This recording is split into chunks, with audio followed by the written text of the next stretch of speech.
नमस्कार जय जगन्नाथ। आज मार्च मास 24 तारीख रविवार। तेबे चलंतु आउ डेरी न करी फटाफट आज सकाळर 20टी बड़ खबर उपरे नजर पकाइबा। किंतु ता पूर्वरु जदि आपण ए पर्यंत वीडियो को लाइक करि नाहंती तेबे तुरंत वीडियो को लाइक करिकि चैनल को सब्सक्राइब करनियंतु एवं आपण ए वीडियो को केउ जिल्ला रु देखुचंती कमेंट माध्यम रे हमकु निश्चय जणांतु। खबर नंबर 1 पुणी बढ़िला पियाज रप्तानी कटकणा। निर्वाचन रे दरदाम नियंत्रण पई सरकारक पदक्षेप।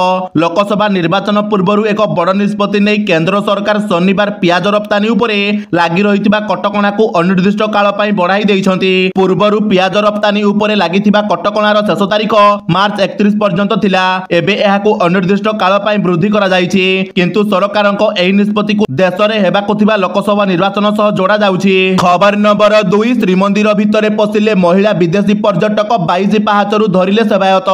पुणी श्रीमंदिर सुरक्षा व्यवस्था रे त्रुटि होइछि। श्रीमंदिर भितर को महिला विदेशी पर्यटक प्रवेश करिथिबा अभियोग आसीछि।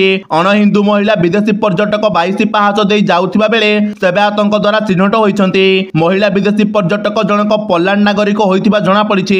तबे से श्रीमंदिर भितर को काहेकि प्रवेश कले से नै पुलिस अधिक अनुसंधान करूछि। विदेशनीक सहित अन्य जने युवक मध्य जाइथिले तांको मध्य पुलिस अटक रखिछि एवं पचरा उचरा करूछि। खबर नंबर 3 147 विधानसभा और 21 लोकसभा आसन रे लड़िबो बीजेडी सूचना देले सांगठनिक संपादक प्रणव दास। बीजेपी बीजेडी मेंट को नहीं राज्य में चर्चा लगी रही बेले आज उभय दल पक्षर ट्विटर रे एकाकी लड़िबा नहीं सूचना दिया जायछि। पूर्वरु राज्य सभापति मनमोहन सामल ओडिशा रे बीजेपी एकाकी लड़िबो बोली दंभक्ति प्रकाश करथिले। एहा परे राज्य रे थिबा समस्त 147 विधानसभा और 21 लोकसभा आसन रे बीजेडी एकाकी लड़िबो एवं ओडिशावासी को समर्थन एवं मुख्यमंत्री नवीन पट्टनायक नेतृत्व रे बीजेडी 3/4 रु अधिक आसन रे विजयी हेबो बोली बीजेडी सांगठनिक संपादक प्रणव प्रकाश दास दृढ़ोक्ति प्रकाश करिसंती। खबर नंबर 4 रूस रे आतंकी हमला आखि बुझिले 115 आहुरी बढ़ी पारे मृत्यु संख्या। शुक्रवार राति रे रूस राजधानी मस्को रे भयंकर विस्फोरण होइछि। आतंकवादी माने आतताई भिड़ मध्य रे विस्फोरण करबा सह आखि बुझा गुलीमार करिसंती। एही बड़ धरणर आक्रमण रे मृत्यु संख्या बढ़िबारे लागिछि। रूस अनुसंधान कमिटी रो सदस्यक रिपोर्ट अनुसार मृतकक संख्या 115 रे पहुंचिछि। सेहि परि एबे 121 जन को गुरुतर अवस्था रे हॉस्पिटल रे भर्ती करा जायछि।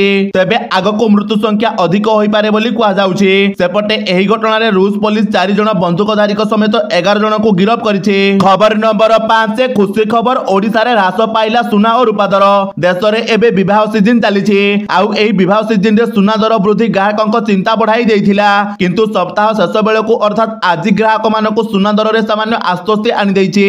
कारण आज सुना दर रे ह्रास घटिथिबा देखिबाको मिलिछि। सूचना अनुसार आज भारतीय बाजार रे 22 कैरेट सुना 10 ग्राम प्रति 61,250 टंका रहिथिबा बेले 24 कैरेट सुनार मूल्य 10 ग्राम प्रति 66,820 टंका रहिछि। सेहि परि देशर प्रमुख शहर मानकरे भी सुना दर रे सामान्य परिवर्तन होइछि। सेहि परि आज भारतीय बाजार रे रूपा किलो प्रति 77,500 टंका रहिछि। सेहि परि ओडिसा राजधानी भुवनेश्वर रे आज 22 कैरेट और 24 कैरेट सुनार मूल्य 10 ग्राम प्रति यथाक्रमे 61,250 टंका और 66,820 टंका रहिथिबा बेले आज रूपा दर किलो प्रति 80,500 टंका रे पहुंची। खबर नंबर 6 इतिहास रचिला अमूल ब्रांड प्रथम भारतीय डायरी कंपनी भाबे अमेरिका रे लॉन्च करिवो निजर प्रोडक्ट। देशर सर्वबृहत डेयरी ब्रांड अमूल एक नुआ इतिहास रचिछि। Gujarat cooperative milk marketing federation एबे अमेरिका रे निजर प्रोडक्ट को लॉन्च करिबाको जाउछि। देशर प्रथम डेयरी कंपनी भाबे अमूल अमेरिका रे क्षीर मध्य बिक्री करिवो। भारतीय बाजार रे अमूल ब्रांड रो लक्ष लक्ष लिटर फ्रेश क्षीर बिक्री करा जाउथिबा बेले एणिकि ता अमेरिका रे भी उपलब्ध हेबो। अमेरिका रे अमूल ब्रांड रो क्षीर बिक्री करिबा पई Gujarat cooperative milk marketing federation America रो 108 वर्षर पुराना dairy Michigan milk producers association सह डील करिछि। खबर नंबर 7 राज्यर घरे स्कूल रे पढ़िबे गरीब मेधावी सबु प्राइवेट स्कूल रे गरीब पिलाक पई 25% संरक्षण। शिक्षा अधिकार आईन अनुसार घर स्कूल रे मागणा पाठ पढ़िबाको 17,235 पिला योग्य विवेचित होइछन्ति। 2024-25 शिक्षा वर्ष पई आरटीई पारदर्शी पोर्टल माध्यम रे 30,300 दरखास्त होइथिला। सेति मध्यरु 17,235 पिला योग्य विवेचित होइछन्ति। केवल भुवनेश्वर रे 3,000 रु अधिक अभिभावक पाखापाखि 175 टी स्कूल रे नाम लेखा पई आवेदन करिथिले। प्रथम पर्याय लटरी रे 17,000 रु अधिक पिला चयन होइछन्ति। आर्थिक अनग्रसर श्रेणी पिला आरटीई बा शिक्षा अधिकार रे 25% मागणा सीट रे पाठ पढ़िबार सुजोग पाइछन्ति। खबर नंबर 8 अफिम चाषर अभयारण्य पालटिछि सिमिलीपाल। पुणी चढ़ाऊ 10.5 कोटी अफिम गछ नष्ट। सिमिलीपाल एबे पालटिछि अफिम चाषर अभयारण्य। शुक्रवार सिमिलीपाल ଅଭୟାରଣ୍ୟରେ ଚତୁର୍ଥ ଥର ପାଇଁ ବଡ଼ ଧରଣର ଚଢ଼ଉ ହୋଇଛି। ଅବକାରୀ ବିଭାଗ କର୍ମଚାରୀ ଏବଂ କରଞ୍ଜିଆ ଅତିରିକ୍ତ ତହସିଲଦାରଙ୍କ ଉପସ୍ଥିତିରେ ଅଭୟାରଣ୍ୟର ଆଭ୍ୟନ୍ତର ଅଞ୍ଚଳରେ ଥିବା ଶାରଦା ଗାଁରେ ପ୍ରାୟ 85 ଜଣ ଅବକାରୀ କର୍ମଚାରୀଙ୍କୁ ନେଇ ଏକ ବଡ଼ ଧରଣର ଚଢ଼ାଉ କରାଯାଇଥିଲା। 15 ଏକର ସ୍ଥାନରେ ଲକ୍ଷ ଲକ୍ଷ ଅଫିମ ଗଛ ଲାଗିଥିଲା। କେଉଁଠି ଫୁଲ ଫୁଟିଥିଲା ତ ଆଉ କେଉଁଠି ଫଳ ଶୁଖି ଯାଇଥିଲା। ଅବକାରୀ ବିଭାଗ ସମସ୍ତ ଗଛକୁ ନଷ୍ଟ କରିବା ସହିତ ପୋଡ଼ି ଦେଇଛନ୍ତି। ଏହାର ଆନୁମାନିକ ମୂଲ୍ୟ 10 କୋଟି 50 ଲକ୍ଷ ଟଙ୍କା ହେବ ବୋଲି ଅବକାରୀ ଇନ୍ସପେକ୍ଟର ଶ୍ରୀଧର ମହାନ୍ତି ସୂଚନା ଦେଇଛନ୍ତି। ଖବର ନମ୍ବର 9 ମୁଖ୍ୟମନ୍ତ୍ରୀ ପଦରୁ ଇସ୍ତଫା ଦେବେ ନାହିଁ କେଜରିୱାଲ, ଜେଲରୁ ଚଳାଇବେ ସରକାର। ଆମ୍ ଆଦମୀ ପାର୍ଟି ଜାତୀୟ ସଂଯୋଜକ ତଥା ଦିଲ୍ଲୀ ମୁଖ୍ୟମନ୍ତ୍ରୀ ଅରବିନ୍ଦ କେଜରିୱାଲ ବର୍ତ୍ତମାନ ମାର୍ଚ୍ଚ 28 ପର୍ଯ୍ୟନ୍ତ ଏନଫୋର୍ସମେଣ୍ଟ ନିର୍ଦ୍ଦେଶାଳୟ ରିମାଣ୍ଡରେ ରହିବେ। ସୂଚନା ଅନୁସାରେ ମଦ ଦୁର୍ନୀତି ମାମଲା ଶୁଣାଣି ସମୟରେ କେଜରିୱାଲ କହିଛନ୍ତି ପୋଲିସ ତାଙ୍କ ସହ ଅସଦାଚରଣ କରୁଛି। ମାର୍ଚ୍ଚ 22ରେ ଶୁଣାଣି ପାଇଁ କୋର୍ଟକୁ ଅଣାଯିବା ବେଳେ ଏକେ ସିଂ ତାଙ୍କ ସହିତ ଅସଦାଚରଣ କରିଥିବା ନେଇ ସିଏମ କେଜରିୱାଲ ଦାବି କରିଛନ୍ତି। ସେହିପରି କେଜରିୱାଲଙ୍କୁ ମୁଖ୍ୟମନ୍ତ୍ରୀ ପଦରୁ ହଟାଇବା ପାଇଁ ଦିଲ୍ଲୀ କୋର୍ଟରେ ଏକ ଜନସ୍ୱାର୍ଥ ମାମଲା ରୁଜୁ ହୋଇଛି। ହେଲେ ଦିଲ୍ଲୀ ମୁଖ୍ୟମନ୍ତ୍ରୀ ଇସ୍ତଫା ଦେବା ପାଇଁ ସଫା ସଫା ମନା କରିଦେଇଛନ୍ତି ଏବଂ ସେ ଜେଲରୁ ହିଁ ସରକାର ଚଳାଇବେ ବୋଲି କହିଛନ୍ତି। ଖବର ନମ୍ବର 10 ହୀରାକୁଦରେ ଡାଇରିଆ ଆକ୍ରାନ୍ତଙ୍କ ସଂଖ୍ୟା 127କୁ ବୃଦ୍ଧି, 15 ଗୁରୁତର ବୁର୍ଲାକୁ ସ୍ଥାନାନ୍ତର। ବର୍ତ୍ତମାନ ହୀରାକୁଦରେ ଡାଇରିଆ ବ୍ୟାପିବାକୁ ଲାଗିଛି। ଝାଡ଼ା ବାନ୍ତିରେ ଆକ୍ରାନ୍ତଙ୍କ ସଂଖ୍ୟା 127ରେ ପହଞ୍ଚିଛି। ଏମାନଙ୍କୁ ହୀରାକୁଦ ଡାକ୍ତରଖାନାରେ ଭର୍ତ୍ତି କରାଯାଇଛି। ଗୁରୁତର ଆକ୍ରାନ୍ତଙ୍କୁ ବୁର୍ଲା ଭୀମାସରରେ ଚିକିତ୍ସା କରାଯାଉଛି। ଦୂଷିତ ପାନୀୟ ଜଳ ଯୋଗାଣ କାରଣରୁ ଡାଇରିଆ ବ୍ୟାପିଥିବା ଜିଲ୍ଲା ସ୍ୱାସ୍ଥ୍ୟ ବିଭାଗ ଆଶଙ୍କା କରିଛି। ହୀରାକୁଦ ସହରର ଗୁରୁଦ୍ୱାରପଡ଼ା, Gaudapada, Kalopada, new market colony, ମାଛପଡ଼ାରେ ଏହି ସଂକ୍ରମଣ ବଢି ଚାଲିଛି। ଖବର ନମ୍ବର 11 ଦେଶରେ ହୋଲି ଉତ୍ସବ ବ୍ୟବସାୟକୁ ନେଇ ନୂତନ ଉତ୍ସାହ ଓ ଆଶା ସୃଷ୍ଟି, ହେବ 50,000 କୋଟିର ବେପାର। ଚଳିତ ବର୍ଷ ହୋଲି ପାଇଁ ଦେଶର ବ୍ୟବସାୟୀଙ୍କ ମଧ୍ୟରେ ବ୍ୟବସାୟକୁ ନେଇ ଏକ ନୂତନ ଉତ୍ସାହ ଓ ଆଶା ସୃଷ୍ଟି ହୋଇଛି। ଚଳିତ ବର୍ଷ ହୋଲିରେ ଗତ ବର୍ଷ ତୁଳନାରେ ସାରା ଦେଶରେ ବ୍ୟବସାୟରେ ପ୍ରାୟ 50% ବୃଦ୍ଧି ଘଟିବା ଆକଳନ କରାଯାଇଛି। ଏହି କାରଣରୁ ସାରା ଦେଶରେ ଏଥର ହୋଲିରେ 50,000 କୋଟିରୁ ଅଧିକ ଟଙ୍କା ମୂଲ୍ୟର କାରବାର ହେବ ବୋଲି ଆକଳନ କରାଯାଇଛି। କେବଳ ଦିଲ୍ଲୀରେ 5,000 କୋଟି ଟଙ୍କା ବ୍ୟବସାୟ ହେବାର ସମ୍ଭାବନା ରହିଛି। ପୂର୍ବ ବର୍ଷ ପରି କେବଳ ବ୍ୟବସାୟୀ ନୁହନ୍ତି, ସାଧାରଣ ଲୋକେ ମଧ୍ୟ ଚାଇନା ସାମଗ୍ରୀକୁ ସମ୍ପୂର୍ଣ୍ଣ ଭାବେ ବର୍ଜନ କରିଛନ୍ତି। ଖବର ନମ୍ବର 12 ତଦନ୍ତର ସମ୍ମୁଖୀନ ହୋଇଥିବା 41 କମ୍ପାନୀ ବିଜେପିକୁ ଦେଇଛନ୍ତି 2,471 କୋଟି।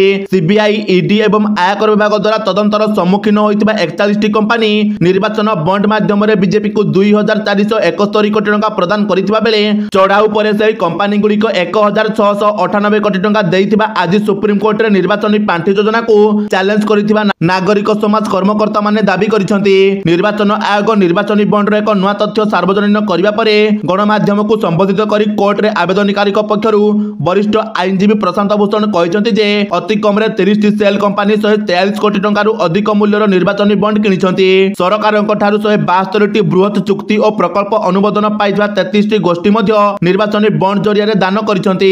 ସେମାନେ ବିଜେପିକୁ 1,751 କୋଟି ଟଙ୍କାର ନିର୍ବାଚନୀ ବଣ୍ଡ ଦାନ ବଦଳରେ ପ୍ରକଳ୍ପ ଓ ଚୁକ୍ତିରେ ମୋଟ 3.7 ଲକ୍ଷ କୋଟି ଟଙ୍କା ପାଇଛନ୍ତି। ପ୍ରବର୍ତ୍ତନ ନିର୍ଦ୍ଦେଶାଳୟ, କେନ୍ଦ୍ରୀୟ ତଦନ୍ତ ବ୍ୟୁରୋ ଏବଂ ଆୟକର ବିଭାଗ ଦ୍ୱାରା ଚଢ଼ାଉର ସମ୍ମୁଖୀନ ହୋଇଥିବା 41ଟି କମ୍ପାନୀ ବିଜେପିକୁ 2,471 କୋଟି ଟଙ୍କା ଦେଇଥିଲେ ଏବଂ ଚଢ଼ାଉ ପରେ 1,698 କୋଟି ଟଙ୍କା ଦିଆଯାଇଥିଲା ଏବଂ ଚଢ଼ାଉ ପରେ ତୁରନ୍ତ 3 ମାସ ମଧ୍ୟରେ 121 କୋଟି ଟଙ୍କା ଦିଆଯାଇଥିଲା ବୋଲି ଭୂଷଣ କହିଛନ୍ତି। ଖବର ନମ୍ବର 13 20ଟି ବିଦ୍ୟାଳୟର ମାନ୍ୟତା ବାତିଲ କଲା କେନ୍ଦ୍ରୀୟ ମାଧ୍ୟମିକ ଶିକ୍ଷା ବୋର୍ଡ। କେନ୍ଦ୍ରୀୟ ମାଧ୍ୟମିକ ଶିକ୍ଷା ବୋର୍ଡ ସିବିଏସଇ ଅନିୟମିତତା ପାଇଁ 20ଟି ବିଦ୍ୟାଳୟର ମାନ୍ୟତା ବାତିଲ କରିଛି।